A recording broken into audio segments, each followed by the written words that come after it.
নমস্কার বন্ধুরা, welcome to সিনে ইনসাইট। প্রফেসর বিদ্যা ব্যানার্জি ধারাবাহিকের আজকের পর্বে দেখবেন বিদ্যা শ্রাবণকে চড় মারে আর বলে, তুই এত রাতে হাতে রিভলভার নিয়ে হসপিটালে কি করছিস?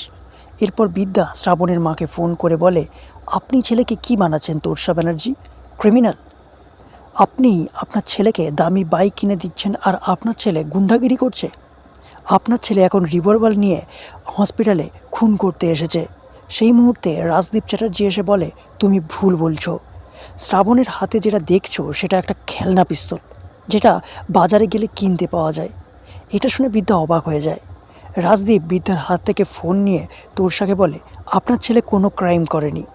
বিদ্যা তো ওকে ফাঁসাচ্ছে, আরে ওর কাজই তো এটাই, আপনি চিন্তা করবেন না বলে ফোন কেটে দেয়। বিদ্যা বলে, এসবের মানে কি? রাজদীপ বলে, আমি আসলে তোমার ফুলসজ্জার অনুষ্ঠান পণ্ড করতে চেয়েছিলাম, তাই নিপুণের খুন হওয়ার কথা বলে তোমাকে এখানে ডেকে আনলাম। এই বলে চলে যেতে গেলে সেখানে রীত আসে।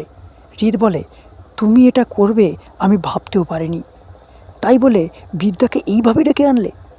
রাজদীপ বলে, তুমি যত ওর কাছে থাকবে ততই কিন্তু ওরই বিপদ বাড়বে।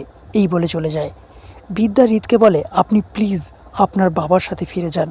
আমার জীবন এটা নয়, আমাকে যুব সমাজের জন্য লড়তে হবে। এরপর বিদ্যা ঘরে এসে ফুল ছিঁড়ে ফেলে কাঁদতে থাকে। তারপর রীত এলে রীতকে জড়িয়ে ধরে কাঁদে বিদ্যা। তাহলে কী হতে চলেছে বন্ধুরা, জানতে দেখুন প্রফেসর বিদ্যা ব্যানার্জি। ভালো লাগলে আমাদের চ্যানেলটিকে সাবস্ক্রাইব করে পাশে থাকবেন। ধন্যবাদ।